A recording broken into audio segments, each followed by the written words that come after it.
Easy one shot. Oh my god, get deleted.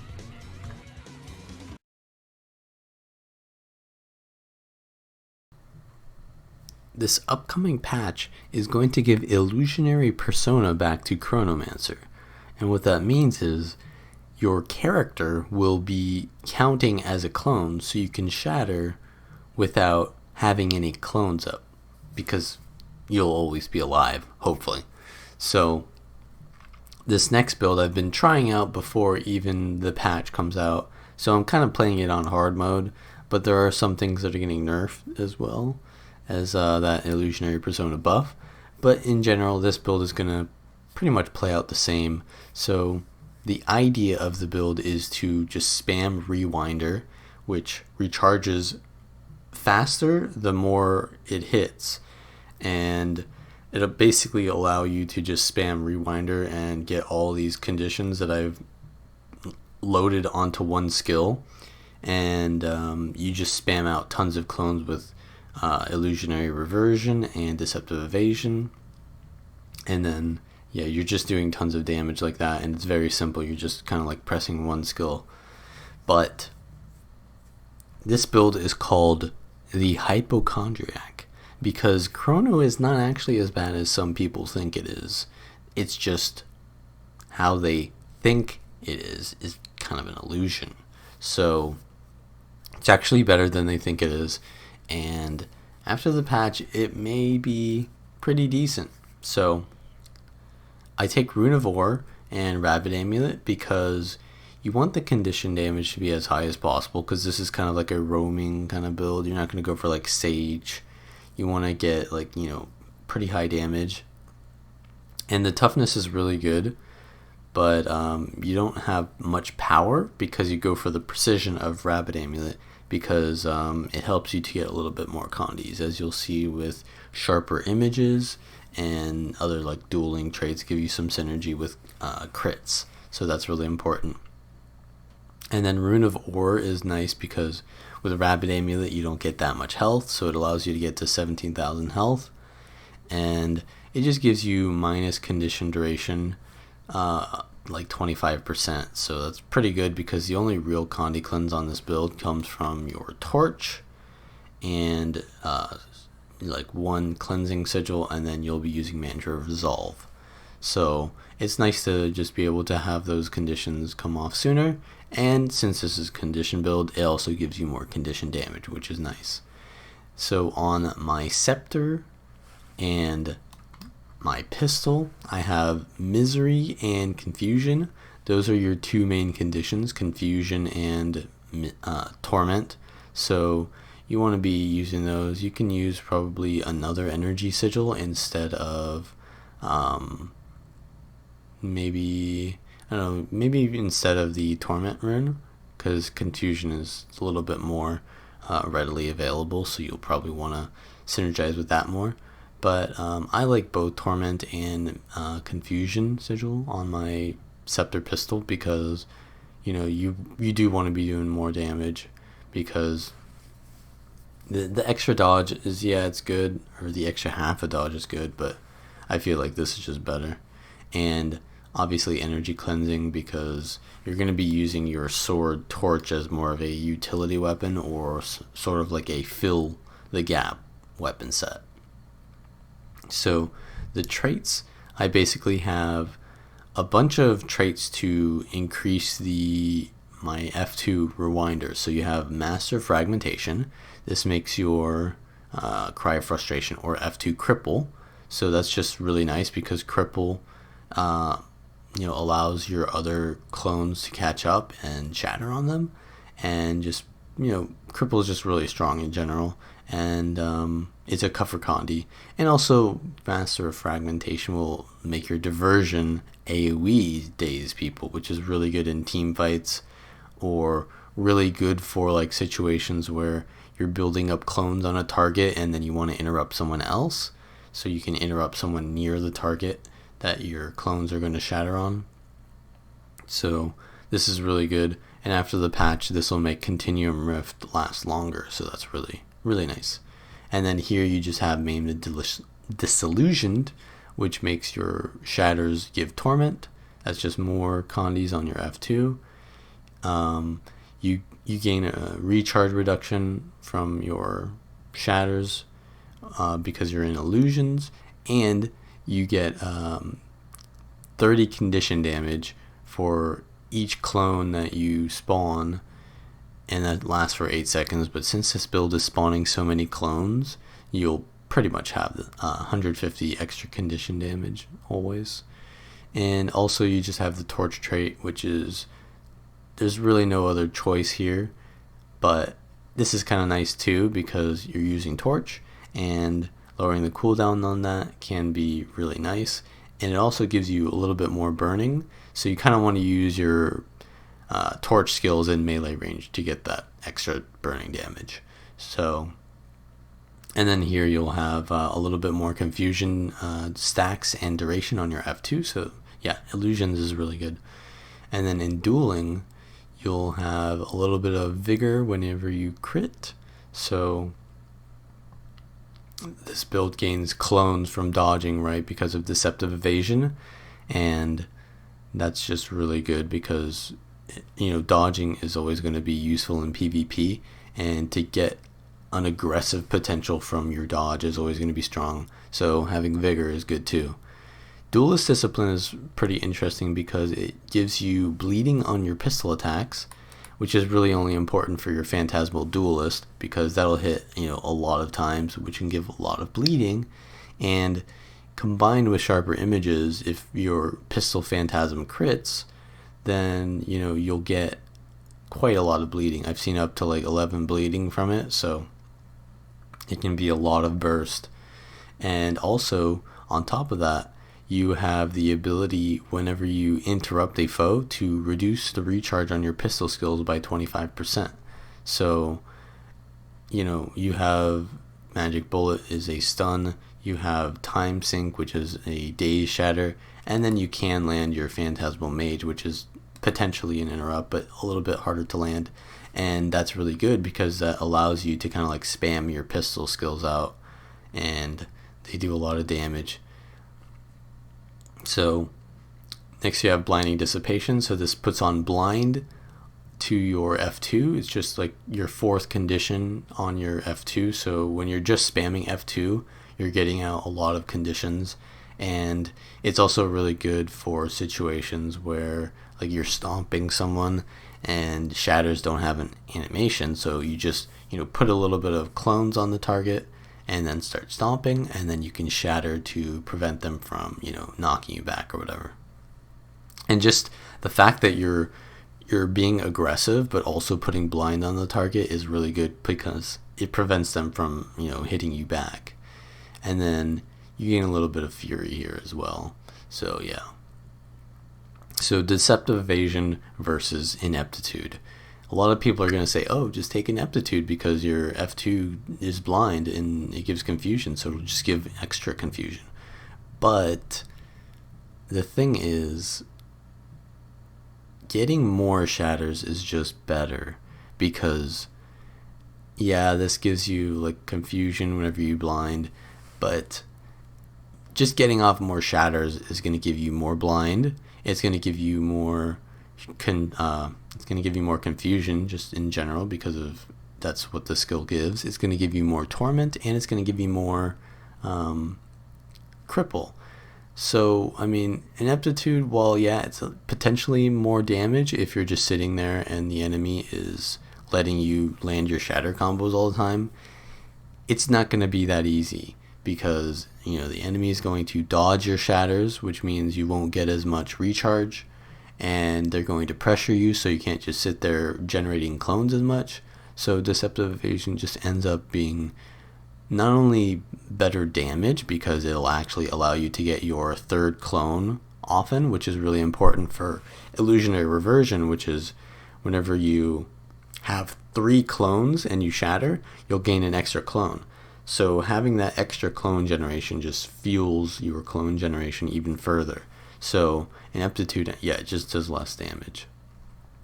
But not only that, but it allows you to do massive combos because in Continuum Rift, you actually gain your dodge back. So, yeah, it's just really good. Then, In Chronomancer, you have time catches up. This makes your clones or your illusions gain super speed when you shatter. So you shatter and they run in really fast, and it's really hard for enemies to use movement to avoid them.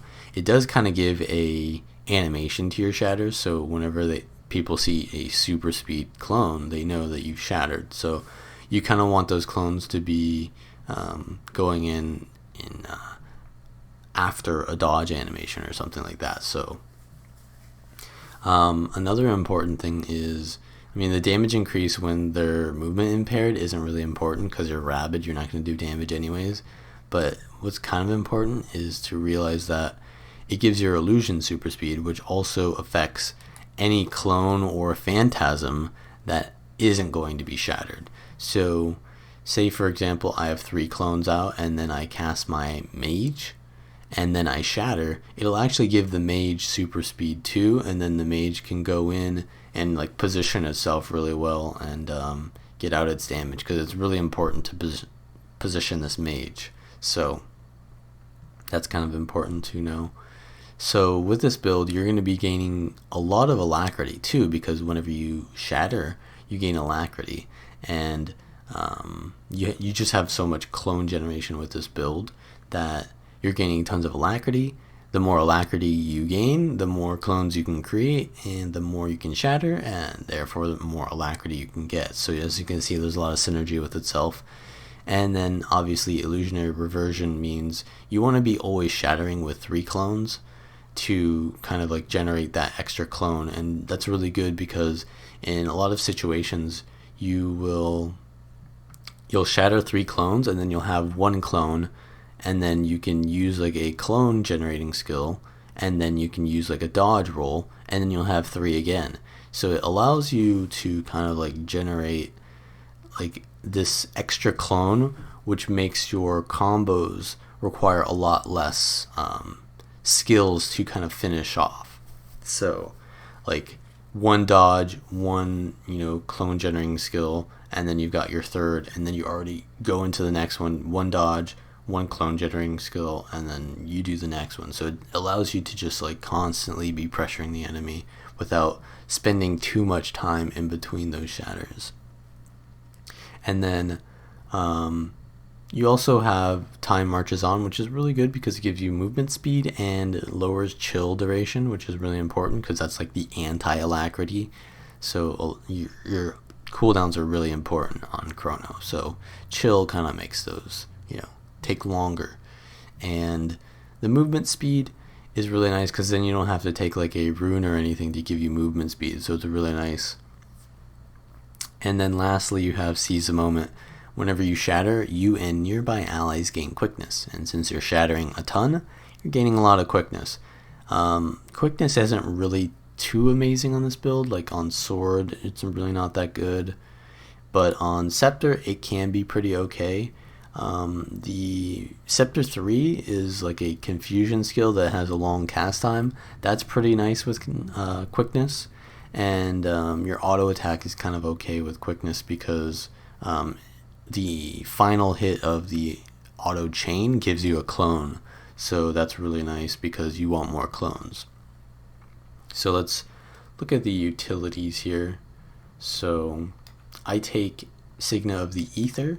That's because whenever you summon an illusion, it will give you 300 healing, and since you're summoning tons of illusions with this build, you're going to be gaining a lot of that synergy there in healing. And obviously if you do have to cast the heal because you're low HP, then you will gain 50% recharge on all of your phantasms. So that allows you to spam your duelist more often, and it allows you to use your illusionary mage more often, and that's more clone generation too.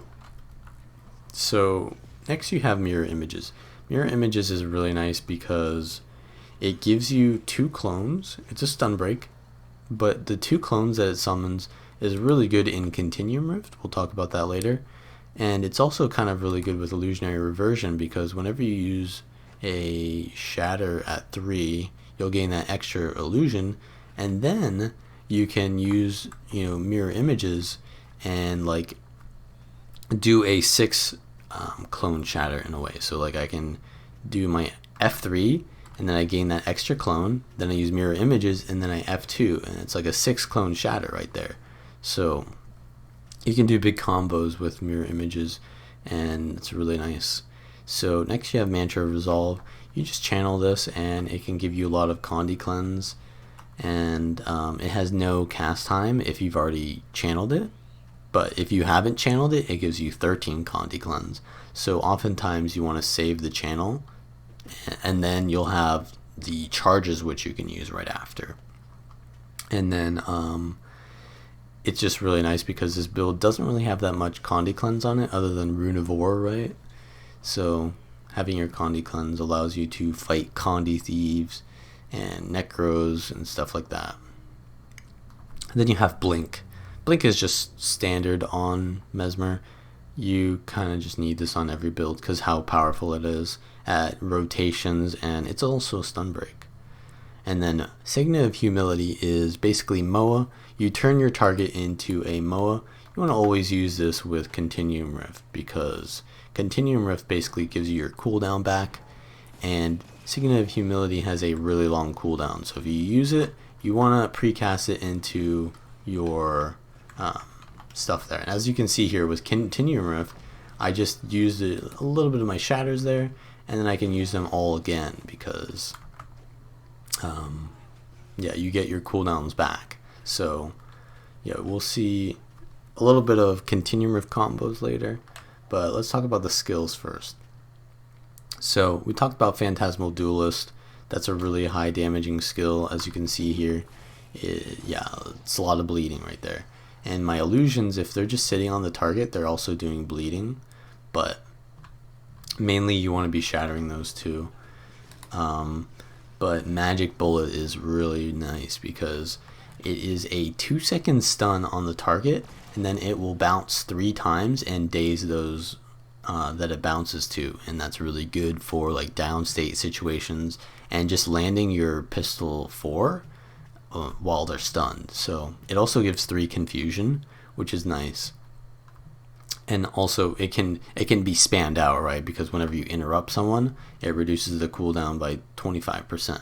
So yeah, it's a really good skill, and it'll also blind. So yeah, blind and confusion.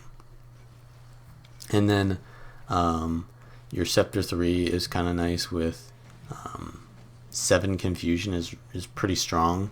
Your number 2 skill is actually really strong too because it's a block with a little bit of an evade frame, and then it creates a clone if you block, and it will also put the Torment, which is 5 stacks for 8 seconds, which is a lot of damage.